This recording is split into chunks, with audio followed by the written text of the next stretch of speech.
Today is Wednesday the 31st of October 2018, which is 10 years after the publication of the Bitcoin whitepaper. A significant moment in financial history, and that's the reason why we're celebrating it. And to do so, we chose a very specific location. We chose the exchange building of Berlage in Amsterdam. And the reason for that is that, incidentally, this is the month of history in the Netherlands, and the month of history with a theme, revolt. Well, what more would you want? The revolt of Bitcoin celebrated in a building, the exchange of Berlage, which itself is also a symbol of revolt. So how is the symbol of revolt in the exchange of Berlage? What does it look like? Did the exchange building have a white paper? The answer is yes, it did. And a summary of the white paper is here in the cafe. So if we look at the tiles over here, we can see the past. So the vision of Berlage, the builder of the building, is the past we exchanged in barter. We bartered women for guns or swords, and that's the old way of doing things. But then society evolved, and it evolved towards a new industrialized society. So this is the past, and then we move on to the present. And the present is dated in 1903, so the beginning of a previous century. And we see blue-collar workers, we see white-collar workers. It's very reminiscent of the Modern Times movie by Charlie Chaplin. But we can see there's industrious labor by everyone involved. But this is still a kind of slavery.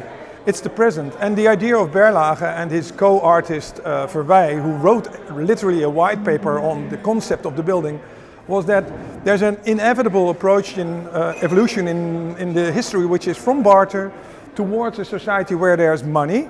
And this building hosted the exchange, the coin exchange, the money exchange, and the regular exchange. So it was a building meant for commercial money business, for anything commercial. But their idea was, well, that's only for now. Because the end vision was a world without money.